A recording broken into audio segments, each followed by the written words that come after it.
চালু করছো?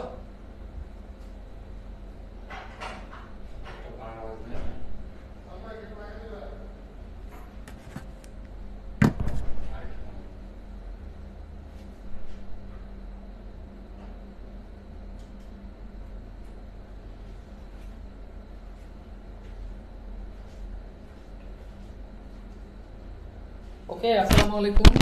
আসসালামু আলাইকুম।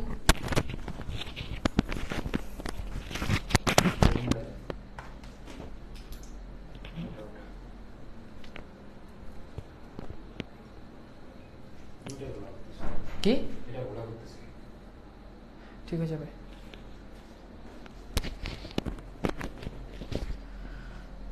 আসসালামু আলাইকুম।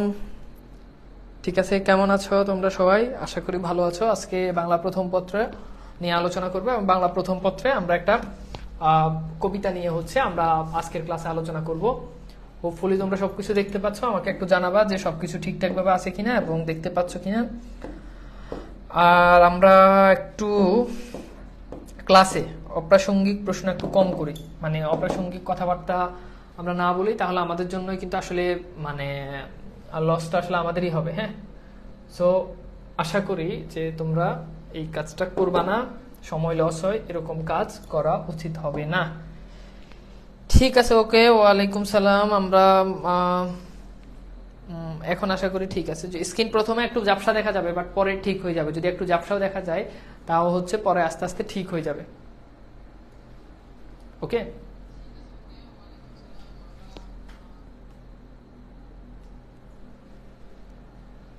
নিচের দিকে ইয়ে করে দাও। কি করো এগুলো? বারবার বলা লাগে কেন? দেখো না। আচ্ছা, তো আমরা আজকে আলোচনা করবো সোনার তরী। সোনার তরী এই ইয়েটা নিয়ে, এই কবিতাটা নিয়ে আমরা আমাদের আজকের ক্লাসে আলোচনা করবো এবং সর্বশেষ আমরা কিছু প্রশ্ন সলভ করে আমরা আমাদের ক্লাসটা শেষ করব। হ্যাঁ, সর্বশেষ আমরা কিছু প্রশ্ন সলভ করব। তো হোপফুলি তোমরা পুরো ক্লাসের সাথে থাকবে। আমরা অনেকগুলো প্রশ্ন সলভ করব। ওকে, আচ্ছা ঠিক আছে। আমার অ্যাডমিশনের বই এইচএসসি পরীক্ষার শেষের দিকে গেলে অ্যাডমিশনের বই আসবে। এইচএসসি পরীক্ষার শেষের দিকে গেলে অ্যাডমিশনের বইটা চলে আসবে। একটু প্রথম দিকে একটু ব্লার মানে ঝাপসা দেখা যেতে পারে, বাট এটা আস্তে আস্তে ঠিক হয়ে যাবে। এখন আশা করি মোটামুটি দেখা যাচ্ছে। ওকে, ঠিক আছে। অনেকে আজকে ফার্স্ট ক্লাসে হয়তো যুক্ত হয়েছে, আগে ক্লাস করো নাই, কারণ প্রতিদিনই স্টুডেন্ট ভর্তি হচ্ছে। ওকে, তো চলো আমরা শুরু করি। তো আমরা আলোচনা করব সোনার তরী এই কবিতাটা নিয়ে। ফাইন। তো এখন এই যে সোনার তরী যে কবিতা, এই কবিতাটা পড়তে হলে আমাদেরকে প্রথমত বুঝতে হবে যে সোনার তরী বলতে কি। তরী শব্দের অর্থ, আক্ষরিক অর্থ হচ্ছে নৌকা। তো সোনার তরী বলতে বোঝায় যে সোনার তৈরি নৌকা, তাই না? সোনার তরী নৌকা, কথা বুঝছো? সোনার তরী বলতে কি বোঝায় বলো? সোনার তরী মানে সোনার দিয়ে তৈরি এমন নৌকা। এখন আমরা জানি সাধারণত নৌকা হয় কিসের? কাঠের নৌকা, তাই না? কিংবা স্টিলের নৌকা অনেক সময় দেখা যায়, মানে টিনের নৌকা। কিন্তু আমাদের এই নৌকা, রবীন্দ্রনাথ ঠাকুর এমন একটা নৌকার তিনি আহ্বান করেছেন, এমন একটা নৌকার কথা তিনি বলেছেন যেটার নাম সোনার তরী, মানে যেটা সোনা দিয়ে তৈরি। তো রবীন্দ্রনাথ ঠাকুর তার জীবনের শেষ সময় গিয়ে তিনি চিন্তা করলেন যে আমি এত আমার সাহিত্য কর্ম, আমার এত সাহিত্য, এই সাহিত্যের ভিতরে রয়েছে আমার কবিতা, আমার গল্প, হ্যাঁ, আমার উপন্যাস, এত কিছু। এই আমি যদি মারা যাই তাহলে এই জিনিসগুলো, এগুলো কি মানুষের মধ্যে কি বেঁচে থাকবে? এগুলো কালের পরিবর্তন, এগুলো হারিয়ে যাবে না তো? রবীন্দ্রনাথ ঠাকুর এটা চিন্তা করতেছে। তখন এই যে তার এত সাহিত্যগুলোকে কেউ তার এই সাহিত্যগুলোর একটু দায়িত্ব নেই, তিনি এটা চাচ্ছেন। এজন্য তিনি একটা মাঝির জন্য অপেক্ষা করতেছেন। এই মাঝি আসবে এবং মাঝি তার সাহিত্যকর্মগুলো তার নৌকাতে নিবে। ঠিক আছে, মাঝি তার সাহিত্যকর্মগুলোকে নৌকাতে নিবে এবং এই সাহিত্যকর্মগুলোকে লেখক বলেছে এগুলো সোনার ধান। তাহলে সোনার ধান বলতে বুঝায় কি বলতো? সোনার ধান বলতে বুঝায় লেখকের সাহিত্যকর্ম।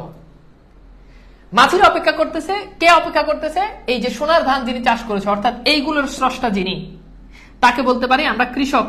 তাহলে কৃষককে, সোনার তরী কবিতাতে কৃষক কে বলতো? কৃষক কিন্তু রবীন্দ্রনাথ ঠাকুর। কৃষক কি? রবীন্দ্রনাথ ঠাকুর।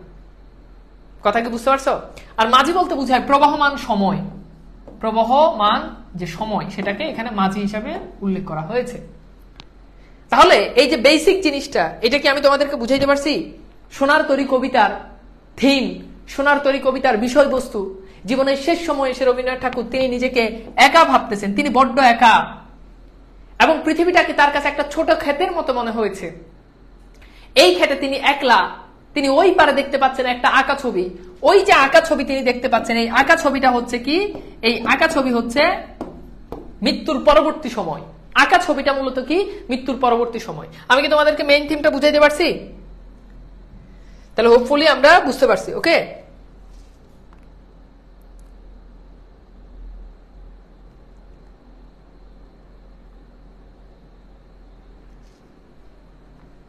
আমি কি বুঝাইতে পারছি?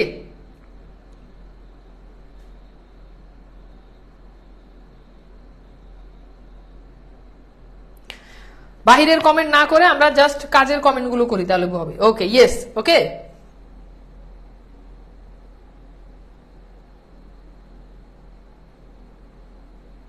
ওকে, তো এইবার চলো আমরা চলে যাচ্ছি আমাদের এখন পড়ার ভেতরে। আমরা জিনিসগুলোকে ভালো করে একটু বুঝে বুঝে ট্রাই করার জন্য চেষ্টা করি।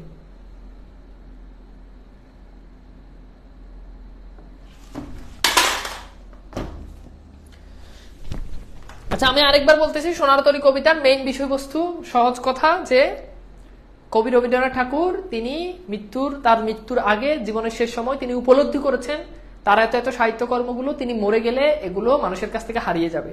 তিনি একজন মাঝির অপেক্ষা আছেন, যে মাঝি তার এই সোনার ধান বা তার এই সাহিত্যকর্মগুলো নৌকাতে নিবে, অর্থাৎ এগুলো দায়িত্ব নিবে। ওকে, এইটা হচ্ছে বিষয়। তো আমরা চলে যাচ্ছি। গগনে গরজে মেঘ গণবর্ষা। গগন শব্দের অর্থ হচ্ছে আকাশ।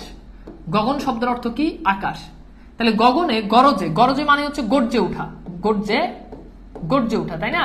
তাহলে গগনে গরজে মেঘ গণবর্ষা। গণবর্ষা মানে হচ্ছে খুব তীব্র বর্ষা, কালো বর্ষা, ঠিক আছে, তীব্র বর্ষা। তাহলে এই লাইনটার অর্থ কি, গগনে গরজে মেঘ গণবর্ষা, অর্থাৎ আকাশে মেঘ গর্জন করতেছে বর্ষাকালে। তাহলে এটার লাইনটার অর্থ কি দাঁড়ায়, আকাশে মেঘ গর্জন করতেছে কখন, বর্ষাকালে। কুলে একা বসে আছি নাহি ভরসা। কুলে বলতে বোঝানো হচ্ছে নদীর তীরে। তাহলে কৃষক বা রবীন্দ্রনাথ ঠাকুর নদীর তীরে একা বসে আছেন। নাহি ভরসা অর্থাৎ তিনি কোনো ভরসা পাচ্ছেন না। ভরসা পাচ্ছেন না কেন, যে কখন বৃষ্টি চলে আসে, এই জন্য তিনি ভরসা পাচ্ছেন না। এটা কিন্তু একটা রূপক কবিতা, মানে বলে এক বুঝায় আরেক। ওকে, যেমন তিনি বলতেছে সোনার ধান। সোনার ধান বলতে আমরা আক্ষরিক অর্থ বুঝি যে সোনা দিয়ে বা মূল্যবান ধান, কিন্তু ভাবার্থ হচ্ছে কি, সাহিত্যকর্ম। তাহলে লেখক কোনো ভরসা পাচ্ছেন না। এখানে রূপক অর্থ দাঁড়ায় যে তার জীবন কখন তিনি পৃথিবী ছেড়ে চলে যান সেই ভরসা তিনি পাচ্ছেন না। আর আক্ষরিক অর্থ কি, তিনি একা নদীর কিনারে বসে আছেন, কখন বৃষ্টি চলে আসে এইটার ভরসা তিনি পাচ্ছেন না। রাশি রাশি ভাড়া ভাড়া, এই রাশি রাশি দ্বারা বোঝানো হচ্ছে কি, যে ধানের যে প্রচুর ধান সেটা বোঝানো হচ্ছে। রাশি রাশি ভাড়া ভাড়া, এই ভাড়া ভাড়া শব্দের অর্থ হচ্ছে ধানের আটি বা ধানের পাত্র, ধানের আটি বা ধান রাখার পাত্র। তাহলে অনেক ধান তিনি পেয়েছেন। রাশি রাশি ভাড়া ভাড়া, ধান কাটা হলো সারা। ধান কাটা হলো সারা, সারা শব্দের অর্থ হচ্ছে শেষ, অর্থাৎ ধান কাটা শেষ। তাহলে অনেক ধান তিনি পেয়েছেন এবং ধান কাটা শেষ। ভরা নদী ক্ষুরধারা খরপর্ষা, অর্থাৎ বোঝানো হচ্ছে যে ভরা নদী, নদীর স্রোত ক্ষুরের মতো ধারালো। নদীর স্রোত কি, নদীর স্রোত হচ্ছে কি ক্ষুরধারার মতো, এবং সেটা কেমন, খরপর্ষা, খুব ধারালো। তাহলে নদীর স্রোত খুব কি ধারালো। কাটিতে কাটিতে ধান এলো বর্ষা, অর্থাৎ এইবারের বর্ষায় ধান এসেছে কাটিতে কাটিতে, অর্থাৎ প্রাচুর্য বুঝিয়েছে। প্রাচুর্য মানে কি, প্রচুর, প্রাচুর্য বা কি প্রচুর। ওকে, বা অনেক, অনেক ধান লেখক পেয়েছে বা কৃষক পেয়েছে। কৃষক বলতে রবীন্দ্রনাথ ঠাকুর নিজেই। তাহলে আরেকবার একটু রিপিট করতেছে, আই রিপিট। গগনে গরজে মেঘ গণবর্ষা, অর্থাৎ আকাশে মেঘ গর্জন করতেছে বর্ষাকালে। কুলে একা বসে আছি নাহি ভরসা, নদীর কিনারে একা বসে আছি, কোনো ভরসা পাচ্ছি না। রাশি রাশি ভাড়া ভাড়া, অর্থাৎ অনেক ধান, রাশি রাশি ধান পেয়েছি। ধানের আটি বুঝাতে বলেছে ভাড়া ভাড়া। ধান কাটা হলো সারা, অর্থাৎ ধান কাটা শেষ। ভরা নদী ক্ষুরো ধারা খরপর্ষা, অর্থাৎ নদীর স্রোত ধারালো বর্ষার মতো। কাটিতে কাটিতে ধান এলো বর্ষা, এইবারের বর্ষাতে ধান পেয়েছি কেমন, কাটিতে কাটিতে এবারের বর্ষাতে ধান পেয়েছি। আমি কি বুঝাইতে পারছি? প্লিজ, আমি কি বুঝাইতে পারছি? আমি কি বুঝাইতে পারছি? প্লিজ আমি কি বুঝাইতে পারছি? এই অধ্যায়টা, এই প্যারাটা কি আমি কি বুঝাইতে পারছি? ক্লিয়ার? তাহলে আমাকে একটু জানাও। হোপফুলি আমরা এই যে ইয়েটা আমি প্রত্যেকটা লাইন বাই লাইন বুঝিয়ে দিয়েছি। ওকে, আরেকটা জিনিস সেটা হচ্ছে কি, খুর, এখানে খুর শব্দের অর্থ কিন্তু ধারালো, মানে খুরু ধারা মানে খুরের মতো ধারালো। খুর বুঝো না? খুর বলা হয় কি, ওই যে শেপ করার সময় সেলুন দোকানে দেখবা যে ব্লেড লাগিয়ে একটা ইয়েকে, এটাকে সাধারণত খুর বলে আর কি, বা ব্লেডের মতো যেটা এটা। আচ্ছা ঠিক আছে, আমার এখানে নেট কিন্তু আছে, যদি কারো যদি নেটে যদি প্রবলেম হয় তাহলে বুঝতে হবে যে তার প্রবলেম। আমার এখানে নেট খুব ক্লিয়ার। আর খুবই আসলে খুবই মর্মান্তিক বিষয় এবং খুবই দুঃখজনক বিষয়। আসলে ক্লাস নেওয়ার মতো, মানে আমার কাছে মনে হয় যে আমি আজকে ক্লাসটা অফ করে দিব। মানে খুবই মর্মান্তিক বিষয় যে আমাদের দেশের নোয়াখালী, তারপর হচ্ছে কুমিল্লা, ফেনী, ব্রাহ্মণবাড়িয়া, এই অঞ্চলগুলো একেবারে মানে পুরোটাই ডুবে গেছে। মানে আজকে যেটা দেখলাম সেটা আসলে নিজেকে মানে বিশ্বাস, মানে নিজের চোখে আসলে দেখার মতো বিষয় না। মানে মানুষের ঘর বাড়ি উড়ে চলে গেছে, মানুষ আশ্রয় কেন্দ্রে গিয়ে আশ্রয় নিয়েছে। মানে মানে কি, যখন পানি উঠে যায় তখন মানুষ না পারে বের হতে, না পারে খাইতে, মানে কোথাও থেকে যে বের হয়ে খাবে সেই সুযোগ নেই, রান্না করবে সেই সুযোগ নেই। খুবই ভয়াবহ অবস্থা। মানে তোমরা এখন ক্লাস করতেছো, বাট তোমাদের সমান অনেক, তোমাদের মতো এমন অনেক ওই অঞ্চলের অনেক বন্ধু বান্ধবী আছে, তোমাদের অনেক সহপাঠীরা আছে, তারা কিন্তু এখন পানিতে, মানে জীবন বাঁচানোটাই তাদের জন্য এখন সবচেয়ে বড় চ্যালেঞ্জিং হয়ে যাচ্ছে। তো খুবই মানে ভয়ানক অবস্থা। আমরা, তোমাদের মধ্যে কেউ যদি থাকে তাহলে অবশ্যই আছো এবং পরিস্থিতি জানো। সবকিছু মিলে আসলে আমি আজকে, ওই যে আমার একটা স্টুডেন্ট বলছে ওর বাড়ি হচ্ছে ফেনী টাউনে, বলছে ফেনী টাউনে পানি, মানে হাঁটু অব্দি পানি, মানে ফেনী টাউনে পানি। তো বুঝতে পারতো যে গ্রামের আসলে কি অবস্থাটা হচ্ছে। আজকে একজনের সাথে কথা বললাম, বলছে যে আমরা, মানে তার একটা গরু ছিল, বলছে ওই গরুটারে কালকে যে গোয়াল ঘরে পানি উঠে গেছে, আরেকজনের ঘরে, আরেকজনের যেখানে পানি উঠে না উঁচু জায়গাতে নিয়ে রাখছে, সকাল উঠে দেখেছে ওখানে গরু পুরোটাই ডুবে যাচ্ছে। গরুরে আইনে আরেক জায়গাতে রাখছে, ওখানে আবার দুপুরে পানি উঠে গেছে, মানে হুর হুর করে পানি বাড়তেছে। জানি না আসলে এই অবস্থাটা আসলে মানে কিভাবে চলবে, কতদিন চলবে। আর খুবই ভয়ঙ্কর অবস্থা, খুবই ভয়ঙ্কর অবস্থা।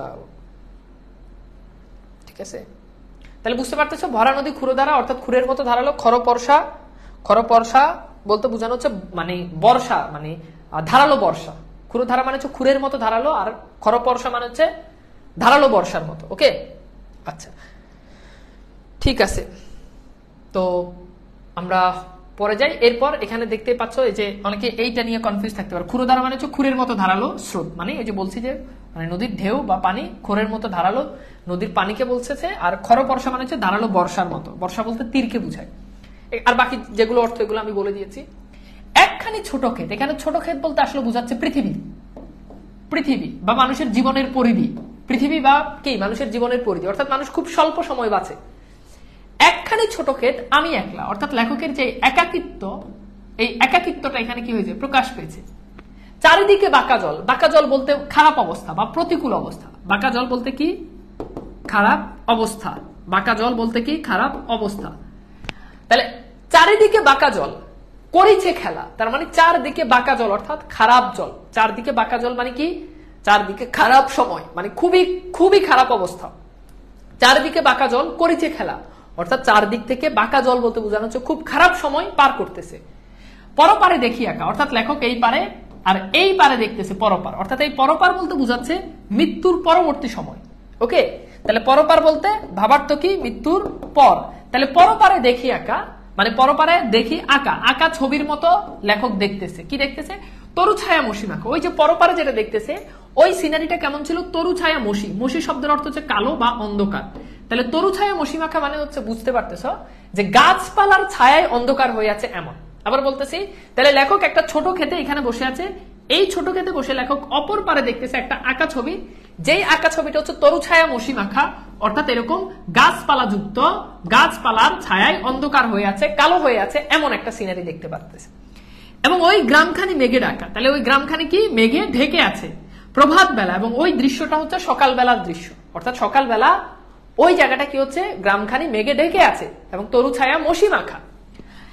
এরপর হচ্ছে কি একখানি ছোট ক্ষেত, আমি একলা, অর্থাৎ একটা ছোট ক্ষেতের মধ্যে আমি একলা বসে আছি। আমি কি তোমাদেরকে বুঝাইতে পারছি? প্লিজ ভাইয়া বলো তো।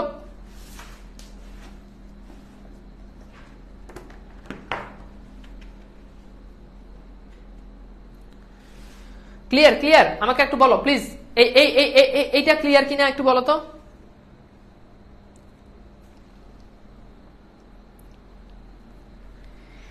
এইটা ক্লিয়ার কিনা আমাকে একটু বলো তো। ঠিক আছে, আমরা শেষের দিকে গেলে অনেকগুলো প্রশ্ন সলভ করব। এই তন্ময়, তন্ময়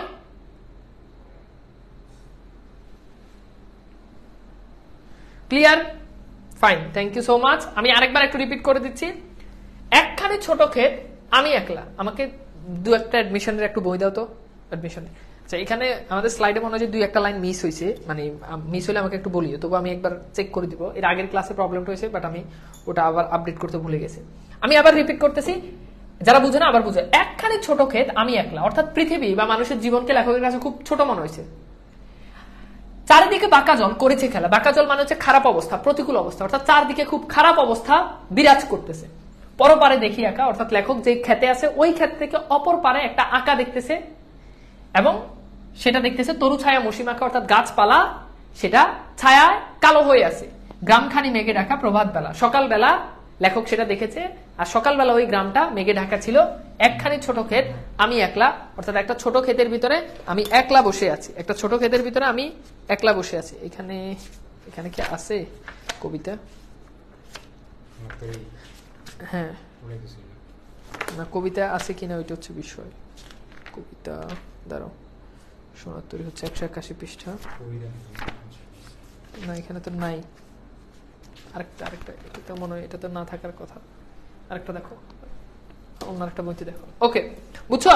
তাহলে আমরা এটা মোটামুটি, হ্যাঁ আচ্ছা ওকে, বুঝছো? তাহলে পরপার বলতে বোঝাচ্ছে কি নদীর এই পার, আর পরপার বলতে বোঝাচ্ছে মানে লেখক নদীর এই পারে আছে আর নদীটার ওই পার, অর্থাৎ এই যে মাঝি আসবে ওই নদীটার ওই পার, আর ভাবার্থ হচ্ছে মৃত্যুর পরবর্তী সময়কে বলছে ওপার। ঠিক আছে, আচ্ছা ফাইন। এরপর আসো আমরা একটু দেখি ছোট ক্ষেত কবিতায় মানুষের জীবন পরিধি।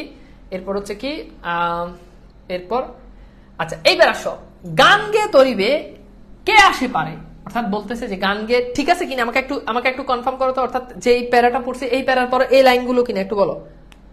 ঠিক আছে, এ পারে তো ছোট ক্ষেত আমি একলা, এ পারে তো ছোট ক্ষেত আমি একলা। তাহলে দেখো এ পারে তো ছোট ক্ষেত, এখানে একটু ইয়ে আছে আর কি, এ পারে তো ছোট ক্ষেত আমি একলা, এখানে একটা লাইন, এ পারে তো ছোট ক্ষেত আমি একলা। ঠিক আছে, এ পারে তো ছোট ক্ষেত আমি একলা। আচ্ছা ঠিক আছে, এরপর দেখো, এরপর হ্যাঁ, গান গে তরিবে, তরি মানে হচ্ছে কি নৌকা, আমরা জানি। তো লেখক বা কৃষক খেয়াল করলো গান গে তরিবে কে আসে পারে, অর্থাৎ গান গে গান গাইতে গাইতে নৌকাবে বা তরিবে কে জানি কৃষকের দিকে আসতেছে, মানে পাড়ের দিকে আসতেছে। দেখে যেন মনে হয় চিনি উহারে, দেখে যেন মনে হয় চিনি উহারে। এখন বলো এই উহার দ্বারা কাকে বোঝানো হয়েছে, বলো এই উহাকে দ্বারা কাকে বোঝানো হয়েছে? এই উহাকে বলতে কে, এই উহাকে দ্বারা কাকে বোঝানো হয়েছে বলো তো, বলো দ্রুত, এই উহাকে দ্বারা কাকে বোঝানো হয়েছে?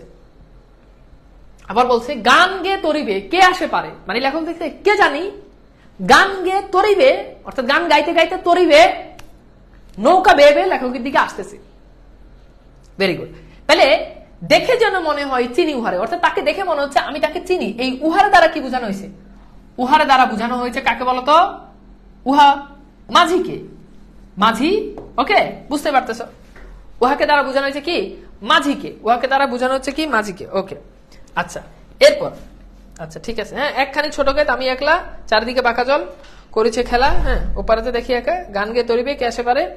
আচ্ছা ওকে, চিনি উহারে। ওকে, এরপর হচ্ছে কি ভরা পালে চলে যায়। এখানে এরপরে এই যে এখানে একটু লাইনটা মিস্টেক আছে, ভরা পালে চলে যায় কোনো দিকে নাহি চাই। একটু খেয়াল করো, এই লাইনটা এখানে নাই, ভরা পালে। তাহলে ভরা পালে চলে যায়, অর্থাৎ ওই যে মাঝি, সেই মাঝিটা ভরা পালে চলে যাচ্ছে, মানে ভরা পাল বলতে বোঝানো হচ্ছে যে পাল তুলতে তুলতে চলে যাচ্ছে। কোনো দিকে নাহি চায়, অর্থাৎ সে কোনো দিকে তাকাচ্ছে না। কোনো দিকে নাহি চায় মানে কি, সে কোনো দিকে তাকাচ্ছে না। এরপর বলছে ঢেউগুলো নিরুপায়, অর্থাৎ ঢেউগুলো নিরুপায়। এই ঢেউগুলো নিরুপায় বলতে কি বুঝায়, অর্থাৎ ঢেউগুলো যখন মাঝি যখন চলে যাচ্ছে তখন ঢেউগুলো এভাবে নিরুপায় হয়ে দুই ধারে ভাঙতেছে, এছাড়া ঢেউগুলোর আর কিছু করার নাই। তাহলে পরীক্ষায় যদি প্রশ্ন হয় সোনার তরী কবিতায় নিরুপায় কে, বা নিরুপায় বলতে কোন জিনিসটাকে নিরুপায় বলা হয়েছে, উত্তর হচ্ছে ঢেউ। তাহলে আবার বলছি ভোলা পালে চলে যায় মাঝি, পাল তুলতে তুলতে চলে যাচ্ছে, কোনো দিকে নাহি চায়, সে কোনো দিকে তাকাচ্ছে না, সে কোনো দিকে কি করতেছে না, তাকাচ্ছে না। ঢেউগুলো নিরুপায় ভাঙে দুধারে, অর্থাৎ যখন সে চলে যাচ্ছে তখন ঢেউগুলো দুই ধারে ভাঙতেছে। এইবার বলো, আমাকে একটু বলো তো, আমি কি তোমাদেরকে বুঝাইতে পারছি? আমি কি তোমাদেরকে বুঝাইতে পারছি ভাইয়া? প্লিজ, আমি কি বুঝাইতে পারছি? ক্লিয়ার?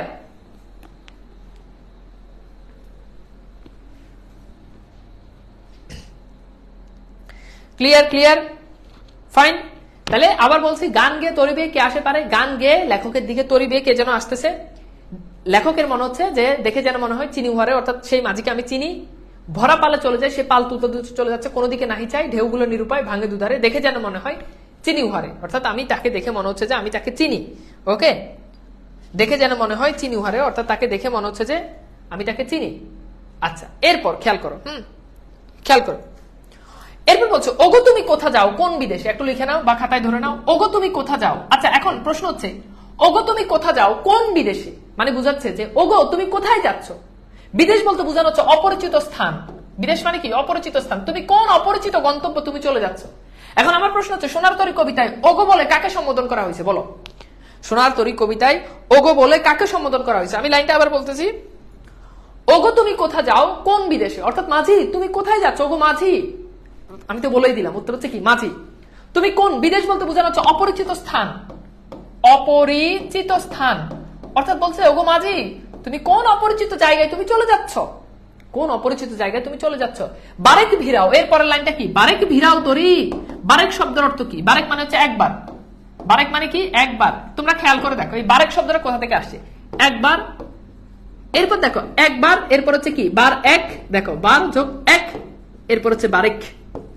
দেখছো বারেক। এখন বারেক মানে কি? একবার। এই যে খেলাটা যে তোমার দেখাইলাম, এটা তোমার কেউ পড়াইবো না, তোমার সবাই খালি পড়াইবো বারেক শব্দের অর্থ একবার। বারেক, বারেক মানে একবার। কেমনে? বারেক মানে কি? এক যোগ বার, আর বারকে যখন আগে আনবা তখন হয়ে যাবে বার যোগ এক ইজ ইকুয়াল বারেক। তাহলে বারেক ভেরাও তরি মানে তুমি একবার তোমার নৌকা তরিতে ভেরাও। বারেক ভেরাও তরি, কুলেতে এসে তুমি তোমার নৌকাকে একবার নদীর কুলে এনে ভেরাও। বুঝছো? দুটো লাইন বুঝতে পারছো? আচ্ছা, এরপর বলছে গা, এরপর খেয়াল করো, তাহলে বুঝতে পারতেছো এটা। এরপর হচ্ছে যেও যেথা যেতে চাও, এই দুটো লাইন এখানে ছিল না। বারেককে ভেরাও তরি কুলেতে এসে, হ্যাঁ। আচ্ছা, ওগো তুমি কোথায় যাও, কোন বিদেশে? বারেক ভেরাও তরি কুলেতে এসে, যেও যেথা যেতে চাও, অর্থাৎ যেও যেথা মানে তুমি যেখানে ইচ্ছা সেখানে তুমি যেতে চাও, যেতে পারো। যারে খুশি তারে নাও, এটা হবে নাও। তাহলে তুমি যাকে ইচ্ছা তোমার নৌকাতে তুমি তাকে নিতে পারো, কোনো সমস্যা নেই। শুধু তুমি নিয়ে যাও ক্ষণিক হেসে, শুধু তুমি নিয়ে যাও ক্ষণিক হেসে, অর্থাৎ একটু হেসে তুমি নিয়ে যাও, একটু হেসে তুমি নিয়ে যাও আমাকে, আমার সোনার ধানগুলোকে, আমার এই সোনার ধান কুলেতে এসে, নদীর নৌকায় এসে, নদীর কুলে এসে আমাকে তুমি একটু হেসে, কিভাবে নিবা? একটু হেসে, ক্ষণিক হেসে, একটু হেসে তুমি আমার এই সোনার ধানগুলো তুমি তোমার নৌকায় উঠাও। এইটা কি বুঝতে পারছো? বলো তো ভাইয়া প্লিজ।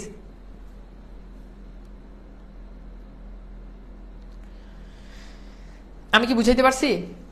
আমি কি বুঝাইতে পারছি? ওকে, তাহলে জিনিসগুলো ক্লিয়ার। হ্যাঁ,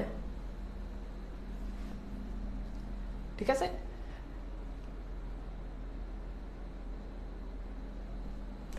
ও সরি সরি, এটা যারে খুশি তারে দাও হবে। হ্যাঁ, যারে খুশি তারে দাও, অর্থাৎ তুমি একটু হেসে নিয়ে যাও, তুমি যারে খুশি তুমি তারে দাও, আমার কোনো আপত্তি নাই এটা। হ্যাঁ, দাওই হবে, দুঃখিত, এটা হবে কি? যারে খুশি তারে দাও। আচ্ছা ফাইন। এরপর হচ্ছে কি? যত চাও তত লও তরুণী পারে। খেয়াল করো, এরপর বলছে কি? যত চাও তত লও তরুণী পরে। এখন এই পরে মানে কি জানো? এই পরে শব্দের অর্থ এটা মানে হচ্ছে উপরে, এটা বুঝতে হবে। উপরে তো ঊর্ধ্বকমার একটা ব্যবহার আছে। ঊর্ধ্বকমাটা এইভাবে যখন দেয় তখন পরে, তার মানে এখানে একটা বর্ণ আগে লোপ পাইছে।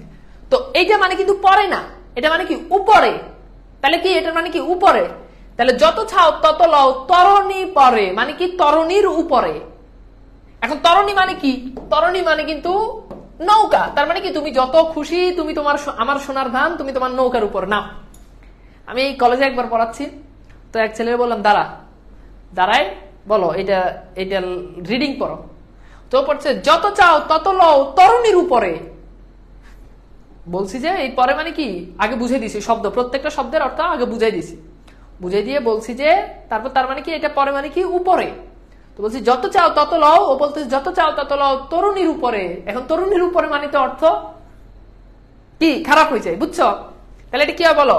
এটা হবে কি? তরুণী, নট তরুণী। তরুণী মানে তো মেয়ে, তরুণী, তরুণী মানে কি? নৌকা। ওকে, আর আছে আর নাই দিয়েছি ভরে, যা কিছু ছিল আর কিছু নাই সব ভরে দিয়েছি নৌকায়। ঠিক আছে, এরপর কি এখানে কি লাইন মিস হয়েছে? আচ্ছা এখানে একটু মিস হয়েছে। হ্যাঁ, আর এতকাল নদী কূলে, হ্যাঁ আর আছে আর নাই দিয়েছি ভরে। এরপর হচ্ছে কি এতকাল নদী কূলে জাহালয়ে ছিনু বুলে সকলে দিলাম তুলে থরে বিথরে। এতকাল নদী কূলে, এই লাইনটা আমি একটু লিখে দিই। এই লাইনের পরে এতকাল নদী কূলে, এতকাল নদী কূলে জাহালয়ে ছিনু বুলে, অর্থাৎ এতকাল নদীর কিনারে জাহালয়ে ছিনু বুলে, অর্থাৎ আমার যা কিছু ছিল, যাহা লয়ে ছিনু ভুলে, ছিনু ভুলে, অর্থাৎ এই যে এতকাল নদীর কিনারে আমার যা কিছু ছিল, আমি যা কিছু নিয়েছিলাম, সকলেই দিলাম তুলে। সকলেই মানে কি? সকলেই দিলাম তুলে। তাহলে সকলেই দিলাম তুলে মানে কি? সবকিছু তুলে দিলাম। কিভাবে তুলে দিলাম? থরে বিথরে। খেয়াল করো, থরে বিথরে। তাহলে থরে বিথরে মানে কি? সাজিয়ে গুছিয়ে। থরে বিথরে মানে কি? সাজিয়ে গুছিয়ে। তাহলে যাহা লয় ছিনু বুলো তরণী পারে, আর আছে আর নাই দিয়েছি ভরে। এতকাল নদী কূলে, এতকাল নদী কূলে যাহা লয় ছিনু বুলে, অর্থাৎ আমার যা কিছু নদী কূলে এতকাল আমি যা নিয়েছিলাম, সকলেই দিলাম দুলে, সকলেই দিলাম তুলে থরে ভিতরে, যা কিছু ছিল সবকিছু থরে ভিতরে। থরে ভিতরে শব্দের অর্থ সাজিয়ে, সাজিয়ে আমি কি করলাম? এখানে তুলে দিলাম। এরপর বলছে সকলেই দিলাম তুলে থরে ভিতরে। এখন আমার লহ করুণা করে, বুঝছো? এখন আমার কি? লহ করুণা করে। এই যে থরে ভিতরে শব্দের অর্থ কি? সাজিয়ে গুছিয়ে, বুঝছো? বুঝছো? আছে, দেখছো লাইনগুলো আছে। তো তোমরা শুধু শুধু ইয়ে বললে আমি হচ্ছে কনফিউজড হয়ে যাবো। লাইন তো আছে। এতকাল নদী কূলে জাহালয় ছিল বলে সকলেই দুলেম তুলে থরে ভিতরে। আমি খেয়ালই করি নাই, চশমা, এরপর আবার আমার চোখ, তারপর আমার খেয়াল থাকে না। তাহলে বুঝছো কি বলছি বলো? এতকাল জাহালয় ছিল বলে, এতকাল যাহা নদী কূলে জাহালয় ছিল বলে সকলেই তিলাম তুলে থরে ভিতরে। এখন আমার লহ করুণা করে। এবার বলছে এখন আমার লহ, লহ মানে হচ্ছে নাও। এখন আমার নাও করুণা করে, অর্থাৎ এবার আমাকে করুণা করে নাও। এবার আমাকে করুণা করে তুমি তোমার নৌকাতে নাও। এই প্যারাটা কি বুঝতে পারছো? Yes or no? ঠিক আছে, এটা কি বুঝছো না বুঝো নাই? জিনিসগুলো কিন্তু সহজ, কঠিন না। লহ, এখন আমার লহ করুণা করে। লহ মানে নাও, তুমি আমাকে এখন করুণা করে তুমি তোমার নৌকাতে নাও। করুণা করে কি করো? আমাকে নাও। ছিনু বলতে ছিলাম, এতকাল জাহালয়ে যা কিছু নিয়েছিলাম। তাহলে এখানে দেখো ছিনু বলতে ছিলাম, লয় মানে কি? তরুণী পরে মানে হচ্ছে তরুণীর উপরে, সরি তরুণীর উপরে মানে নৌকার উপরে। থরের ভিতরে মানে হচ্ছে স্তরে স্তরে। লহ মানে নাও বা ল গ্রহণ করো, করুণা মানে হচ্ছে দয়া। এবার মাঝি বলতেছে ঠাই নাই, ঠাই নাই ছোট সে তরি, অর্থাৎ ওই নৌকাটা ছোট, আমারই সোনার ধানে এগিয়েছে ভরি, অর্থাৎ আমার সোনার ধানে, অর্থাৎ সাহিত্য কর্মে কি হয়েছে? ভরে গিয়েছে। শ্রাবণ গগন গিরে, গগন মানে হচ্ছে কি? আকাশ। গগন শব্দের অর্থ কি বলো? আকাশ। শ্রাবণ গগন গিরে, অর্থাৎ শ্রাবণ মাসের আকাশ ঘিরে ঘন মেঘ ঘুরে ফিরে। ঘন শব্দের অর্থ হচ্ছে কালো। কালো মেঘ কি করে? ঘোরাফেরা করে। শূন্য নদীর তীরে রহিনু পরি, অর্থাৎ শূন্য এই নদীর তীরে রহিনু পরি, অর্থাৎ পরে রয়েছি। শূন্য নদীর তীরে কি? পরে রয়েছি। শূন্য নদীর তীরে পরে রয়েছি। যাহা ছিল নিয়ে গেল সোনার তরী, অর্থাৎ আমার যা কিছু ছিল সবকিছু কে নিয়ে গেল? সোনার তরী নিয়ে গেল। তাহলে আবার বলছি ঠাই নাই, ঠাই নাই ছোট সে তরী, আমারই সোনার ধানে গিয়েছি ভরে, মানে আমার সোনার ধানে সবকিছু পরিপূর্ণ হয়ে গেছে। শ্রাবণ গগন গিরে, শ্রাবণের আকাশ জুড়ে ঘন মেঘ ঘুরে ফিরে, কালো মেঘ ঘুরে, আকাশে দেখবা যে মেঘ ঘুরে। রহিনু পরি, শূন্য নদীর তীরে রহিনু পরি, শূন্য একটা নদীর তীরে আমি একা পড়ে রয়েছি। যাহা লয় ছিনু ভুলে, যাহা ছিল নিয়ে গেল সোনার তরী, আমার যা কিছু ছিল সবকিছু ওই সোনার নৌকা সোনার তরী নিয়ে গেল। এই প্যারাটা কি বুঝছো? সহজ একটা জিনিস। ওকে, বুঝছো? পিডিএফ গুলো ফিচার্স অপশনে আমরা অ্যাড করে দিব, মানে পিডিএফ দিলে পিডিএফ গুলো ফিচার্স অপশনে অ্যাড করে দিব। আজ তোমাদের অন্য কোনো প্রশ্ন থাকলে হচ্ছে ওকে, ভেরি গুড। ওকে, এমএসটি বিম আক্তার, ওকে আব্দুল কাদের, ভেরি গুড। ঠিক আছে, যাহা লয়ে ছিনু ভুলে মানে যা কিছু ছিল, আমার যা কিছু ছিল সকলেই দিলাম তুলে থরে ভিতরে। সবকিছু আমি থরে ভিতরে তুলে দিলাম, সবকিছু আমি থরে ভিতরে তুলে দিলাম। ওকে, হোপফুলি আমরা বুঝতে পারছি। ওকে, না বুঝি নাই? তো জিনিসগুলো আসলে সহজ জিনিস, আমরা কঠিন করলে কঠিন হবে। ঠিক আছে, আচ্ছা, তো আমরা একটু প্রশ্ন সলভ করি। আমরা বেশি না, মাত্র এখান থেকে আমরা প্রশ্নগুলো একটু দেখি। মাঝির দৃষ্টি আকর্ষণ করতে চাই কে? মাঝির দৃষ্টি আকর্ষণ করতে চাই কে? বলো। মাঝির দৃষ্টি আকর্ষণ, তাহলে খেয়াল করো, সোনার তরী। সোনার তরী মানে কি? সোনার তরী মানে হলো সোনা দিয়ে তৈরি নৌকা, এটা হচ্ছে আক্ষরিক অর্থ। লাস্ট প্যারাটা আবার বলতেছি, শ্রাবণ গগন গিরে, শ্রাবণ গগন গিরে মানে শ্রাবণ গগন মানে হচ্ছে আকাশ, শ্রাবণ গগন গিরে ঘন মেঘ ঘুরে ফিরে, অর্থাৎ শ্রাবণের আকাশ জুড়ে ঘন মেঘ মানে কালো মেঘ ঘুরে ফিরে ঘোরাফেরা করে। ঠিক আছে। শূন্য নদীর তীরে রহিনু পরি, অর্থাৎ শূন্য নদীর তীরে কিনারায় আমি রহিনু পরি অর্থাৎ একা পড়ে রয়েছি। যাহা ছিল নিয়ে গেল সোনার তরী, আমার যা কিছু ছিল সবকিছু সোনার তরী নিয়ে গেল, কারণ ওই সোনার তরীর উপর, সোনার নৌকার উপরে সকল সোনার ধান উঠিয়ে দিয়েছে। ওকে, এইটাই বুঝিয়েছে। তাহলে উত্তর হচ্ছে কি কৃষক বা কবি। সোনার ফসলের সঙ্গে নিচের কার সম্পর্ক রয়েছে? পাখির, নদীর, কৃষকের, মাঝির। এখন ফসলের সাথে সম্পর্ক কার থাকে বলো তো? প্রশ্নটা সলভ করো। সোনার ফসলের সঙ্গে নিচের কার সম্পর্ক রয়েছে? সোনার ফসলের সাথে নিচের কার সম্পর্ক? উত্তর বুঝতে পারতেছো, কৃষকের। এখন খেয়াল করো, সোনার ফসলের সাথে পাখির সম্পর্ক থাকে না, নদীর সম্পর্ক, মাঝির সম্পর্ক তো থাকে নৌকার সাথে। তার মানে ফসলের সাথে সম্পর্ক কার? কৃষকের থাকে। ওকে, রাশি রাশি সোনার ধান নিয়ে কৃষক অপেক্ষা করছে কেন? রাশি রাশি সোনার ধান নিয়ে কৃষক কোন কারণে অপেক্ষা করতেছে? এখন বুঝতে পারতেছে যে কি তরিতে তুলে দেওয়ার জন্য, এরপর হচ্ছে কি বিক্রি করার জন্য না, নদী পার হওয়ার জন্য না, বিদেশ যাওয়ার জন্য না। উত্তর ক, ইজি প্রশ্ন। চারিদিকে বাঁকা জল কৃষকের মনে কি সৃষ্টি করে? চারিদিকে বাঁকা জল কৃষকের মনে কি সৃষ্টি করে বলো? চারিদিকে বাঁকা জল কৃষকের মনে কি সৃষ্টি করে? কৃষকের মনে সৃষ্টি করে কি? ঘনঘোর আশঙ্কা, এটা বুঝতে হবে। এখন প্রবল আশঙ্কা হবে না, ঘনঘোর আশঙ্কা মানে খুব তীব্র আশঙ্কাকে বুঝাতে এখানে ঘনঘোর আশঙ্কা ব্যবহৃত হবে। কুলে কে একা বসে আছে? খুবই গুরুত্বপূর্ণ একটা প্রশ্ন। কুলে কে একা বসে আছে বলতো? শেষ লাইনে আমরা যদি দেখি শূন্য নদীর তীরে রহিনু পরি, তাহলে কে পড়ে রয়েছে? উত্তর হচ্ছে কি কৃষক। কৃষক কি পড়ে রয়েছে। Very good. এরপর হচ্ছে কি বর্ষার আকাশে ঘন মেঘের গর্জন দ্বারা কি বুঝায়? কি বুঝায়? বর্ষার আকাশে ঘন মেঘের, বর্ষার আকাশে ঘন মেঘ, ঘন মেঘ বলতে বোঝানো হচ্ছে কালো মেঘ। এখন কালো মেঘের গর্জন দ্বারা কি বোঝানো হয়? অনুকূল পরিবেশ, প্রতিকূল আবহাওয়া, সুখময় মুহূর্ত, অনুকূল জলবায়ু। তো বুঝতে পারতেছ যে সুখময় মুহূর্ত এটা হবে না। অনুকূল মানে হচ্ছে মানে এমন জিনিস, অনুকূল মানে হচ্ছে যেটা সুবিধাজনক, সো এটাও হবে না। অনুকূল পরিবেশ এটাও হবে না। প্রতিকূল আবহাওয়া এটা হচ্ছে রাইট অ্যান্সার। অনুকূল আর প্রতিকূল বুঝতে হবে। অনুকূল মানে হচ্ছে যেটা আমার জন্য খুব সহজলভ্য, প্রতিকূল মানে হচ্ছে যেটা আমার জন্য বিপদ। ওকে, সো উত্তর হচ্ছে কি প্রতিকূল আবহাওয়া। Very good. ওকে, আচ্ছা এরপর আসি আমরা লাস্ট এই প্রশ্নটা সলভ করি। সোনার তরী কবিতায় মেঘ গর্জন কোথায় করে? মেঘ কোথায় গর্জন করে? এটা এটা তো পারবা। এটা হচ্ছে কি গগন। গগন শব্দের অর্থ হচ্ছে আকাশ। আকাশে মেঘ কি করে? গর্জন করে। ওকে, সব প্রশ্নগুলো কি বুঝতে পেরেছো? আমাকে একটু জানাও তো, প্রশ্নগুলো বুঝতে পেরেছো? সো হোপফুলি বুঝতে পারছো। তোমাদের ক্লাস কিন্তু নিয়মিত হচ্ছে। ওকে, এবং নিয়মিত কিন্তু ক্লাস হবে। আমাদের যত টপিক আছে বাংলা প্রথম পত্র, দ্বিতীয় পত্র, সব টপিক ইনশাল্লাহ আমরা পড়বো। ওকে, সব টপিকই ইনশাল্লাহ আমরা পড়বো। এখন তোমাদের কাজ হচ্ছে কি বাসায় ভালো করে এগুলো কি করা, বাসায় ভালো করে এগুলো হচ্ছে তোমরা রিভিশন দেওয়া।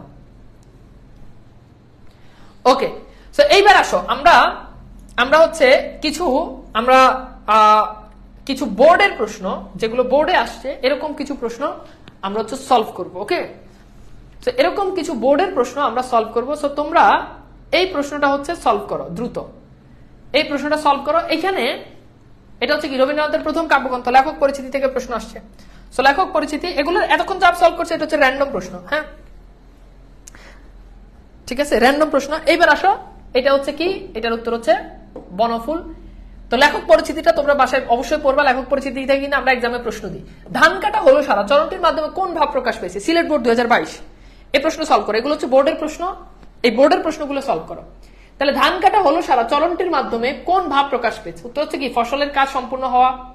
এখন ধান কাটা হলো সারা মানে কি? মানে ধান কাটা শেষ, ধান কাটা শেষ। এখন খেয়াল করে দেখো ফসলের কাজ সম্পূর্ণ, কর্মের পরিধি, কর্মময় জীবন, ফসল তোলা, হ্যাঁ ফসল তোলার তারা, তার মানে বুঝতে পারতেছো এটার উত্তর হচ্ছে জীবনের পরিধি।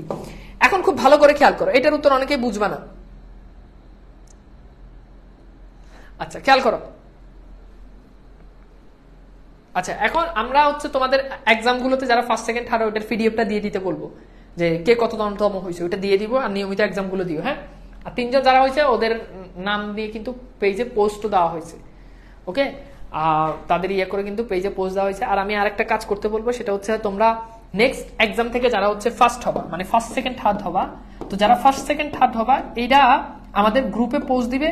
মানে এক্সামের পরপর পোস্ট দিলে তোমাদের আপু পোস্ট দিবে, নাজিবা আপু পোস্ট দিবে, পোস্ট দিলে যারা ফার্স্ট সেকেন্ড থার্ড হয়েছে তারা আপুকে নক দিবে যে আপু আমি হয়েছি, তারপর হচ্ছে তোমার একটা ছবি আপুকে দিয়ে দিবা মেসেঞ্জারে, তো আমরা সেটা দিয়ে পোস্টার বানাবো, আর তোমার কলেজ কি সেটা দিয়ে দিবা, দিয়ে দিলে আপু হচ্ছে এটা আমরা আবার আমাদের পেজ, অনেকগুলো পেজ থেকে, আমার পেজ বন্দি পাঠশালার পেজ থেকে আমরা পোস্ট করবো, সো সবাই তোমাদেরকে দেখতে পারবে। সো গ্রেট অপরচুনিটি তোমাদের জন্য, প্রত্যেকটা এক্সাম এটা হবে, ফার্স্ট এক্সামে হয় নাই, সো সেকেন্ড এক্সাম হচ্ছে তোমরা এটা করবা, যারা ফার্স্ট সেকেন্ড থার্ড হবে আগে গ্রুপে পোস্ট দিবা, তারা তোমরা আপুর সাথে যোগাযোগ করে ছবি দিয়ে দিবা, আর ছবি দিয়ে আমরা পোস্টার বানিয়ে সাথে সাথে আমরা দিয়ে দিব, ঠিক আছে? আচ্ছা এইবার চলো আমরা একটু দেখি। এখন ধান কাটা হলো সারা, এটা দ্বারা আক্ষরিক অর্থ হচ্ছে কি ধান কাটা শেষ। এখন ধান কাটা শেষ মানে ফসলের কাজ সম্পূর্ণ, এটা না, মানে ধান কাটা শেষ মানে কি ফসলের কাজ সম্পূর্ণ না, ধান কাটা শেষ হলে ফসলের কাজ কিন্তু শেষ না, ধান কাটা শেষ হলে ধানগুলোকে আনতে হবে, ধান থেকে চাল বের করতে হবে, ফসলের কাজ কিন্তু শেষ না। সুতরাং আপাত দৃষ্টিতে এটা উত্তর করলেও এটা ভুল।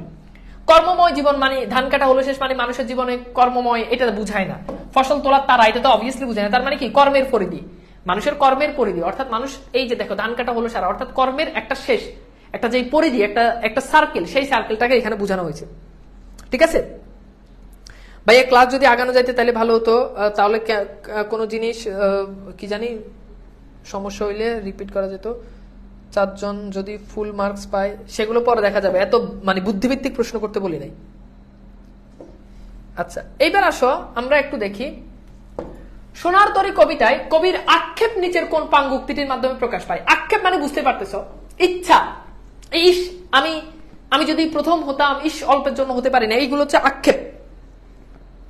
ভিড়াও শব্দের অর্থ কি? মানে লাগাও, নদীর মানে বারেক ভিড়াও তরি মানে নৌকাটাকে নদীর কিনারে আনো, ভিড়াও। এই যে এটা হচ্ছে ধরো কিনারে, আর এটা হচ্ছে নৌকা, এই যে নৌকাটাকে গিয়ে এভাবে লাগালাম নদীর তীরে, এটা হচ্ছে ভিড়াও, বুঝছো? আচ্ছা এইবার আসো খেয়াল করো, এখন বুঝো সোনার তরী কবিতায় কবির আক্ষেপ, আমারই সোনার ধানে গিয়েছে ভরি, আচ্ছা এটা দ্বারা কি আক্ষেপ প্রকাশ করে? এটা তো আমার সোনার ধানে ভরে গিয়েছে, তার মানে কি আমার হতাশা, আমার আক্ষেপ প্রকাশ করতেছে না। এখন আমার লহ করুণা করে, এটা দ্বারা বোঝাচ্ছে যে এখন আমাকে তুমি করুণা করে নাও। আচ্ছা এখন খেয়াল করো, এখন তুমি আমাকে করুণা করে নাও, এটা দ্বারা আক্ষেপ প্রকাশ করে না, তুমি আমাকে, এটা তো আমি তোমাকে অনুরোধ করতেছি, অনুরোধ নট আক্ষেপ। আচ্ছা এরপর হচ্ছে ঘন গরজে মেঘ ঘন বর্ষা, এটা তো হবেই না, আকাশে মেঘ গর্জন। এরপর যাহা ছিল নিয়ে গেল সোনার তরী, এইটা আমার আক্ষেপ, আমার যা কিছু ছিল, আমি বললাম আমার কাছে 10 টাকা ছিল, আমার সব টাকা সে নিয়ে গেছে, এটা আক্ষেপ। যাহা ছিল নিয়ে গেল সোনার তরী, আমার সবকিছু সোনার তরী নিয়ে গেছে, তার মানে এটা আমার আক্ষেপ। একদম ইজি প্রশ্ন, এটা আসছে রাজশাহী বোর্ড 2022 আসছে। এই ইজি প্রশ্নগুলো যদি উত্তর না করতে পারো, পরপারে দেখি আঁকা, পরপারে দেখি আঁকা তরু ছায়া মসি মাখা, তোমাদের কাছে একটা রিকোয়েস্ট করি, করবো? আক্ষেপ মানে কি? ওরে পিডান দরকার, রূপার আশেদা উদাহরণ দিয়ে বারবার বলতেছি যে আক্ষেপ হচ্ছে হতাশা, কোনো জিনিস না পেলে যে দুঃখ কষ্ট, কত উদাহরণ দিলাম। এরপর বলছে আক্ষেপ মানে কি? যখন তুমি A+ পাবা না, পরীক্ষায় যখন ডাব্বা মারবা রূপার আশেদা, তখন তুমি বলবা না যে ইস যদি তানভীর ভাইয়ের ক্লাসগুলো যদি মনোযোগ দিয়ে করতাম, ক্লাসে যদি উল্টাপাল্টা প্রশ্ন না করে যদি পড়তাম, তাহলে মনে হয় A+টা পেত। এই যে অনুতপ্ত হওয়া, এটা হচ্ছে আক্ষেপ, আফসোস করা, এটা হচ্ছে আক্ষেপ। তো এখন ওই যেটা বলতেছি ভাইয়া দেখো ক্লাস কিন্তু হচ্ছে, ক্লাস রেগুলার হবে ইনশাল্লাহ যদি আমি বেঁচে থাকি। তো তোমরা এই যে কোর্সে তোমাদের বন্ধু বান্ধবীদেরকে তোমরা জানাইও এই কোর্সটা কেমন কেমন ক্লাস হয়, কোর্সের সার্ভিস কেমন তোমরা জানাইও। পরীক্ষা, এক্সাম, ক্লাস, পিডিএফ সব বলার আগে তোমরা হয়ে যায়, সবকিছু হয়ে যায়। সো এর থেকে আর কি বলো, আর কি আশা করো?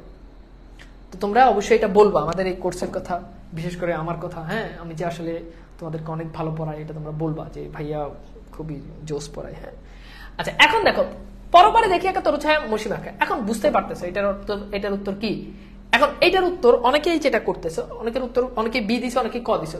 পরপারে দেখি একটা তরু ছায়া মসি মাখা, অর্থাৎ পরপারে কালো রঙে মাখানো। হ্যাঁ মসি শব্দের অর্থ হচ্ছে অন্ধকার বা কালো, ঠিক আছে এটার উত্তর। এখন এইটার উত্তর অনেকে বলে অস্পষ্ট মহাকাল। আচ্ছা মহাকালের সাথে তো এটা সম্পর্ক নাই। হ্যাঁ সো এটা তো হবেই না। ওকে সো উত্তর বুঝতে পারতেছো? আচ্ছা এইবার আসো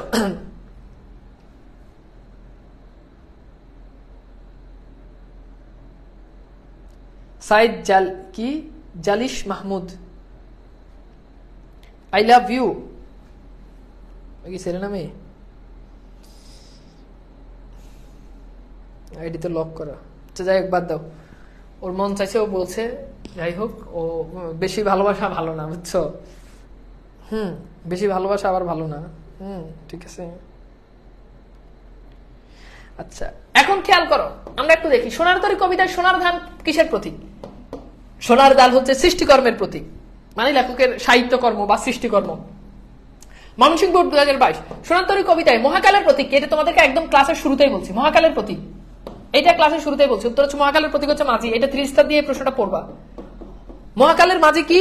মহাকালের প্রতীক কি? মহাকালের প্রতীক হচ্ছে মাঝি। ওকে, বরিশাল বোর্ড 2022 সোনার তরী কিসের প্রতীক? এবার বলো, সোনার তরী কিসের প্রতীক? যৌবনের প্রতীক, জীবনের প্রতীক, কৃষকের প্রতীক, কর্মের প্রতীক? বলো। আর তোমরা হাসতেছো কেন? এটা ছেলে আই লাভ ইউ বলছো, তো মেয়ে না, ছেলে তো। তোমরা হাসো কেন? আমি আইডিতে গিয়ে দেখছি যে মোটামুটি, যদিও ছেলে না মেয়ে বোঝা যায় না, তবুও মোটামুটি এটা আমি নিশ্চিত যে ও ছেলে হবে, বুঝছো? আর যদি কোনো মেয়ে ছেলের ফেক আইডি খুলে বলে তাহলে তো আসলে আমার কিছু বলার নাই, ঠিক আছে? আমি মনে করতে যে তুমি ছেলে। আসলে চেহারা শুধু সুন্দর হয়ে খুবই বিপদে আছি, বুঝছো? খুবই বিপদে আছি, খালি সম্বন্ধ আসে। আচ্ছা, এইবার আমরা একটু দেখি তাহলে সোনার তরী বলতে বোঝানো হচ্ছে কি? কর্ম। উত্তর কি? কর্ম। এরপর আসো, সোনার তরী, সোনার ধান হচ্ছে কর্ম। দুঃখিত, আমি একটু ভুল করছি। সোনার ধান হচ্ছে কর্মের প্রতীক, আর সোনার তরী হচ্ছে জীবনের প্রতীক। বুঝতে পারতো? সোনার তরী কি? জীবনের প্রতীক। আবার বলছি, এগুলো মনে রাখবা। সোনার তরী কিসের? তাহলে আমি যদি রিপিট করে দিই, সোনার ধান কর্মের প্রতীক। সোনার ধান বলতে কি বুঝায়? কর্মের প্রতীক। ওকে, আচ্ছা, সোনার ধান বলতে কিসের প্রতীক? কর্মের প্রতীক। আচ্ছা, এরপর হচ্ছে সোনার তরী জীবনের প্রতীক, জীবন। আচ্ছা, এরপর হচ্ছে কি? মাঝি কিসের প্রতীক? মহাকালের প্রতীক। মাঝি মহাকালের প্রতীক। আর কৃষক হচ্ছে লেখক বা রবীন্দ্রনাথ ঠাকুর। এগুলো একটু মনে রাখবে, এগুলো থেকে এমসিকিউ আসে। হ্যাঁ, আচ্ছা, ও ভাই না প্লিজ মানে তোর আমি কি করছি? মানে কি এমন করছে যে ও ভাই না প্লিজ, মানে কি বুঝলাম না? কিছু একটা পাইলেই হয়েছে হুদে। এটা মনে রাখবা যে সোনার তরী কবিতাটি মাত্রাবৃত্ত ছন্দে রচিত। সোনার তরী কবিতাটি মাত্রাবৃত্ত ছন্দে রচিত। এরপর হচ্ছে বরিশাল বোর্ড 2023 ব্যক্তি জীবন কদরহীন উল্লেখিত ইঙ্গিতে সোনার তরী কবিতায়। এখন ব্যক্তি জীবন কদরহীন মানে বুঝো, ব্যক্তি জীবন কদরহীন মানে হচ্ছে মূল্যহীন। হ্যাঁ, এখন ব্যক্তি জীবন মূল্যহীন এটা দ্বারা কি বুঝায়? এ পাড়াতে ছোট ক্ষেত আমি একলা, শুধু তুমি নিয়ে যাও খনি খেসে, সকলে দিলাম তুলে থরবিদ, শূন্য নদী তুলে রহিন উপরে। তো বুঝতে পারতেছো, এই লাইনটা দ্বারা আসলে বুঝায় যে জীবন কদরহীন, মানে নদীর তীরে একা পড়ে রয়েছে, আজ জীবনের আজ কোনো মূল্যই নাই, আজ আশেপাশে কোনো মানুষ নাই। মাত্রাবৃত্ত কি? 3 ধরনের ছন্দ আছে। অক্ষরবৃত্ত, যেমন অক্ষরবৃত্ত, মাত্রাবৃত্ত, স্বরবৃত্ত। যেমন তোমরা স্বরবৃত্ত ছন্দের কথা আমি যদি বলি, ছোটবেলাতে তোমরা পড়ছো না, হাট্টিমা টিম টিম তারা মাঠে পারে ডিম। এই যে দেখো, ঘন ঘন লয়, ঘন ঘন পড়তে হয়, এটা হচ্ছে স্বরবৃত্ত ছন্দ। এরকম কবিতার লয়। এখন তুমি কি এরকম পড়ো, হাট্টিমা টিম টিম তারা মাঠে পারে ডিম? এরকম না, হাট্টিমা টিম টিম তারা মাঠে পারে ডিম। এখন আমি তাহারাই পড়ো মনে কবিতাটা তুমি যদি পড়ো, বা সোনার তরী কবিতাটা যদি পড়ো। এখন সোনার তরী কবিতাটা কি এভাবে পড়ো? গহন ঘর জমে ঘন বর্ষা হুলিয়াকা বসে আছে নাহি বর্ষা। হ্যাঁ, এভাবে পড়ো না। তো এইটা মাত্রাবৃত্ত আর একটু আস্তে পড়তে হয়, স্বরবৃত্ত আর একটু দ্রুত। এটা হচ্ছে কবিতার লয়, এটা বুঝতে পারছো? হ্যাঁ, জয় বলেছে ভাইয়া আমার কমেন্ট পড়ে না, এইটা আমার এক মানে কি? এটা আমার সরি কি কি কি কি মামুনি কি আকাপ কি? What is this? কি বোঝাতে চাচ্ছ তুমি? মানে তুমি কি বোঝাতে চাচ্ছ? এটা সুন্দর করে লিখো না, তোমার এইসব কথা তো বুঝি না। আচ্ছা, এখন তাহলে এটা বুঝতে পারতেছো। এরপর আসো কুমিল্লা বোর্ড 2023 দেখছো তোমাদেরকে ক্লাসে অনেকগুলো বোর্ড প্রশ্ন সলভ করে। এইভাবে বোর্ড প্রশ্ন সলভ করাবে নাকি? তাহলে আমি তানভীর, আমি তোমাদেরকে ভালোবাসি, তোমাদের জন্য সবকিছু উজাড় করে দিতে আমি রাজি, এই জন্য আমি তোমাদেরকে এতগুলো এইভাবে আমি তোমাদেরকে প্রত্যেকটা প্রশ্ন ধরে ধরে সলভ করাই। এভাবে ভাই এগুলো কি করাবে না। মহাকাল মানুষের কর্মকে গ্রহণ করে, কারণ এখন এখানে কথা আছে। এখন এখানে মহাকাল মানুষের কর্মকে গ্রহণ করে, অর্থাৎ আমি তানভীর, আজকে আমি আছি, আমি যদি না থাকি আমি আমার কর্মের মাধ্যমে থাকবো, তাই না?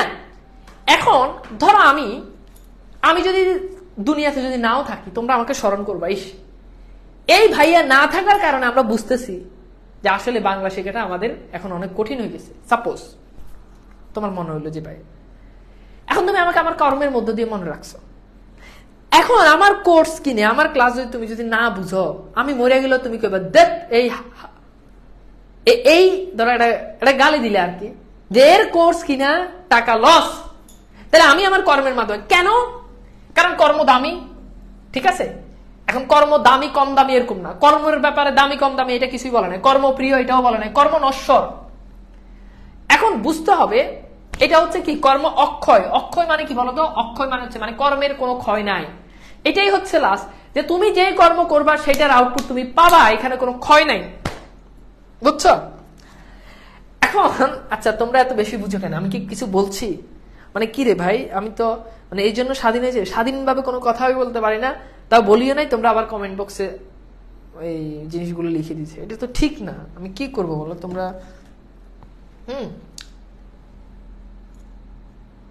এবার দেখো সোনার তরী কবিতায় ফসলের জমি চারদিকে বেষ্টিত জলরাশি কিসের প্রতীক? এখন বলছে চারদিকে বাঁকা জল করেছে খেলা। এখন বলছে এই যে জলরাশি, এই জলরাশি দ্বারা কি বুঝায়? অসহায়ত্ব, নির্বিকারত্ব, নিঃসঙ্গতা, কালো স্রোত। এটার উত্তর হচ্ছে কি কালো স্রোত, মানে খারাপ সময়কে বুঝাচ্ছে, খারাপ সময়কে ইন্ডিকেট করতেছে। ঠিক আছে, খারাপ সময়কে ইন্ডিকেট করতেছে। ওকে, আচ্ছা এরপর আসো সোনার তরী কবিতায় মূল ভাব ফুটে উঠেছে কোন চরণে? তাহলে সোনার তরী কবিতার যে মূল ভাব মানে মূল যে বিষয়বস্তু সেটা কোথায় ফুটে উঠছে বলতো? সোনার তরী কবিতায় মূল ভাবটা ফুটে উঠছে কোথায়? মানে মূল যে ভাব, মূল বিষয়বস্তু। এরপর হচ্ছে কি আমার যাবার সময় হলো দাও বিদায়। আচ্ছা বলতো সোনার তরী কবিতার মূল বিষয়বস্তু কি? মৃত্যু না? মৃত্যু না? এখন দেখো এইটা পরে তোমার কাছে মনে হইবে, তুমি খেয়াল করে দেখো, এটা পরে তোমার কাছে সোনার তরী কবিতার মূল বিষয়বস্তু কি? মৃত্যু। এখানে অপশনগুলো খেয়াল করো, আমার যাবার সময় হলো দাও বিদায়, এটাও কিন্তু মৃত্যুকে বুঝায়। তার মানে এটা তোমার কাছে মনে হতে পারে রাইট অ্যান্সার। আমি তো মরে যাবো, এটাও আমি তো মরে যাবো, চলে যাবো, রেখে যাবো সবই, এটাও তোমার কাছে মনে হতে পারে হাই আল্লাহ, এটাও তো রাইট অ্যান্সার, এটাও তো মৃত্যুকে বুঝায়। যেতে নাহি দিব হয় তবু যেতে দিতে হয়, তাহলে এটাও যেতে দিতে হয়, মানে মানুষ যেতে দিতে চায় না কিন্তু তবু তাকে যেতে দিতে হবে, তাহলে এটাও তো মৃত্যুকে বুঝায়। আমায় ডেকো না, হ্যাঁ ফেরানো যাবে না, মানে আমি তো চলে যাব, আমাকে ফেরানো যাবে না, এটাও রাইট অ্যান্সার। মানে বুঝো ভাই, এমন এক প্রশ্ন যেটা মনে হয় যে সবগুলোই রাইট অ্যান্সার, সবগুলোই কি রাইট অ্যান্সার। এখন সোনার তরী কবিতার আক্ষরিক অর্থ মৃত্যু হলেও মানে তুমি বুঝো ভাই, এই প্রশ্ন দেখে পোলাপাইন গালি দেওয়াটা অস্বাভাবিক কিছু না। মানে তুমি প্রশ্নকর্তাকে গালি দেওয়াটা একেবারেই অস্বাভাবিক কিছু না, ঠিক আছে, এটা অস্বাভাবিক কিছু না। কিন্তু কিন্তু কথা আছে, কথা হচ্ছে সোনার তরী কবিতায় মৃত্যু একটা বিষয় হলো, মৃত্যুর সাথে আরো অনেক জিনিস আছে। আমি তো মরে যাব, চলে যাব, রেখে যাব সবই, এই যে বুঝতে পারতে যে মৃত্যু হলেও সেই সাথে রেখে যাব সবই, মানুষের কর্মের কথা এখানে উল্লেখ আছে সোনার তরী কবিতায়। সুতরাং রাইট অ্যান্সার কি খ। সো হোপফুলি তোমরা বুঝতে পারছো। আমার মনে হয় ভাইয়া এর থেকে সহজ সাবলীল হ্যাঁ সুন্দর জিনিস আর কিছু হতে পারে বলে আমার কাছে অ্যাটলিস্ট কি মনে হয় না। এবার চলো আমরা একটু আরো কিছু প্রশ্ন দেখি যেগুলো থেকে আমাদের পরীক্ষাতে প্রশ্ন আসছে। এইবার দেখো এখানে একটা সোনার তরী কবিতায় যে পাঙ্গুক্তিটা আসন্ন প্রকৃতির দুর্যোগের আভাস পাওয়া গেছে। গগনে গরজে মেঘ মানে আকাশে মেঘ গর্জন করে, ভরা তরী ক্ষুরো দ্বারা চারিদিকে পাকা জল করেছে খেলা, অর্থাৎ প্রকৃতির দুর্যোগ মানে প্রকৃতির খুব খারাপ অবস্থা প্রকাশ পাচ্ছে কোনটার মধ্য দিয়ে? 1 2 3, এবার বলো কি হবে উত্তর? বুঝতে পারতেছো তিনটার মধ্য দিয়েই প্রকাশ পাচ্ছে। যেমন আকাশে মেঘ গর্জন করতেছে, বুঝতে পারতেছে যে আবহাওয়া খারাপ। ভরা তরী ক্ষুরো ধারা অর্থাৎ নদীর যেই স্রোত সেটাও কি ক্ষুরের মতো বর্ষার মতো ধারালো, ঠিক আছে। চারিদিকে বাঁকা জল করেছে খেলা অর্থাৎ চারিদিকে পানি খেলা করতেছে, মানে প্রতিকূল অবস্থা। তো তিনটাই হচ্ছে আমাদের রাইট অ্যান্সার। দেখছো এরপর হচ্ছে কি শূন্য নদীর তীরে রহিনু পড়ি পাঙ্গুক্তিতে কবির যে পরিণতি, মানে শূন্য নদীর তীরে কবি একা পড়ে রয়েছে, তার মানে কি নিঃসঙ্গ অপূর্ণতার বেদনা, আসন্ন অনিবার্য মৃত্যুর প্রতীক্ষায়, সোনার ফসলকে তুলে দেওয়ার অপেক্ষায়। এবার বুঝতে পারতেছ এটার উত্তর হচ্ছে 1 আর 2। প্রশ্ন হচ্ছে ভাই 3 কেন হবে না? ভাইরে সোনার তরীতে সে তার সোনার ধান তুলে দিয়েই এক কাপটা করছে, সে তো সোনার তরীতে তুলে দিয়েই সে কি জায়গা পায় না নৌকাতে, তখন সে একা পড়ে আছে, তার মানে এটা তো হবেই না। সো রাইট অ্যান্সার হচ্ছে কি 1 2। 1 2 হলো আমাদের সঠিক উত্তর হচ্ছে খ। সিম্পল, শেষ। বাবা কথা কি বুঝছো? কি বুঝাইতে পারছি? ক্লিয়ার নাকি বুঝো নাই? এর থেকে সহজ আর কিছু আছে? পাঙ্গুক্তি বলতে লাইন লাইন লাইন, হ্যাঁ লাইন। সোনার তরী কবিতায় দৃশ্যপট চিত্রিত হয়েছে, তা হলো তাহলে দৃশ্যপট চিত্রিত হয়েছে কৃষক একা কুলে বসে আছে, মাঝে তীরে নৌকা ভেরাচ্ছে, সোনার ফসল নিয়ে মাঝে চলে যাচ্ছে। তো বুঝতে পারতেছ এটার উত্তর তিনটাই হবে, তিনটা ঘটনাই আমরা দেখেছি। তাহলে খেয়াল করো এখানে বলছে যে দৃশ্যপট, দৃশ্যপট মানে হচ্ছে ঘটনা, মানে কি দৃশ্য দেখা গেছে, এই তিনটা দৃশ্যই দেখা গেছে, তাই না? কৃষক কুলে একা বসে আছে, মাঝি হ্যাঁ নৌকা কিনারে ভেরাইছে, এরপর হচ্ছে কি সোনার ফসল নিয়ে মাঝি চলে গেছে, তিনটাই দেখতে পাচ্ছ। তার মানে রাইট অ্যান্সার আমাদের কি হবে বলতো? 1 2 3। সিম্পল। কঠিন কঠিন বলো, চাপ আছে? চাপ নাই ভাই, চাপ নিয়ে কি পড়াশোনা হয় বলো? চাপ নেওয়া যাবে না। এরপর খেয়াল করো, আমরা এখানে আরেকটা দেখি। এগুলো হচ্ছে উদ্দীপক দিয়ে, উদ্দীপক পড়ো নিচের। রফিক সাহেব 1971 সালে একজন দুঃসাহসী মুক্তিযোদ্ধা। স্বাধীন বাংলাদেশ সৃষ্টির সংগ্রামে তিনি একটি পা হারিয়েছেন, তার পায়ের বিনিময়ে স্বাধীন হয়েছে বাংলাদেশ। রফিক সাহেব আহারে অনাহারে বেঁচে আছেন এখনো, কিন্তু এখন আর কেউ তার খোঁজ রাখে না, কারো কাছে তার গুরুত্ব নেই।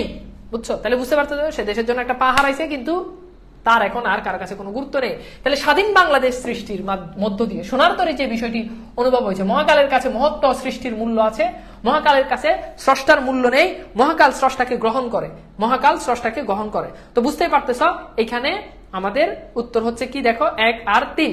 প্রশ্ন হচ্ছে যে 2 কেন না? এখানে বলছে মহাকালের কাছে স্রষ্টা মূল্য নেই, মহাকালের কাছে স্রষ্টার মূল্য নেই। হ্যাঁ, মানুষের কাছে স্রষ্টার মূল্য নেই, কিন্তু মহাকালের কাছে কিন্তু স্রষ্টার মূল্য আছে। এটা দ্বারা কি বুঝাইছে যে মানুষের কাছে সে পা হারিয়েছে তবুও তার মূল্য নেই, কিন্তু তার মানুষের কাছে মূল্য নেই, কিন্তু মহাকালের কাছে তো তার মূল্য আছে। তার মানে বুঝতেই পারতেছো এখানে রাইট অ্যান্সারটা আসলে 1 এবং 3 হবে। উদ্দীপক রফিক সাহেব সোনার তরী কবিতার কোন দিকের প্রতীক? তারপর হচ্ছে কি নদীর স্রোত, এরপর হচ্ছে কি পাকা ধান, সোনার তরী, নিঃসঙ্গ কৃষক। বলো তো কিসের প্রতীক? ভাই উপন্যাস কাকে বলে? উপন্যাস পড়াইতে গেলে এই প্রশ্ন করি, উপন্যাস কাকে বলে? এটা কি তোর মানে ইয়ে রিলেটেড প্রশ্ন? উপন্যাস কাকে বলে এটা জানাটা কি এখন খুব জরুরি? উপন্যাস হচ্ছে মানুষের সামগ্রিক জীবন দর্শন যেই লেখার মাধ্যমে প্রকাশ পায়, ঠিক আছে? সেটা হচ্ছে উপন্যাস, সামগ্রিক জীবন দর্শন। উপন্যাস আর নাটকের ভিতরে পার্থক্য কি? নাটকে অঙ্কে থাকে, উপন্যাস অঙ্কে থাকে না। যেমন সিরাজউদ্দৌলা অঙ্কে আছে, অঙ্ক অঙ্ক বিভাজন করা, উপন্যাসে কোনো অঙ্ক বিভাজন করা নাই। আরো অনেক পার্থক্য আছে, আমার ইউটিউবে সার্চ দিলে এটার উপর একটা ভিডিও আছে, উপন্যাস নাটক ছোট গল্প এগুলোর ভিতরে পার্থক্য কি। তাহলে বুঝতে পারতেছ উত্তর হচ্ছে নিঃসঙ্গ কৃষক। উত্তর কি? উত্তর হচ্ছে নিঃসঙ্গ কৃষক। আমি কি বুঝাইতে পারছি ভাইয়া? বলো তো প্লিজ, আমি কি তোমাদেরকে বুঝাইতে পারছি? প্লিজ বলো। এখন বলো তো পড়াশোনা কি কঠিন? আজকের ক্লাসটা কি বুঝতে পারছো? তোমরা কি বুঝতে পারছো? ভাইয়া এত রুড কেন? আচ্ছা, কিন্তু আমি কি তোমার সাথে হেসে হেসে প্রেমের কথা বলবো? এই রুড এমন প্রশ্ন কেন করো যেটা অপ্রাসঙ্গিক? তাহলে আমি রুড হওয়াটা কি অস্বাভাবিক, মানে স্বাভাবিক না অস্বাভাবিক? বলো।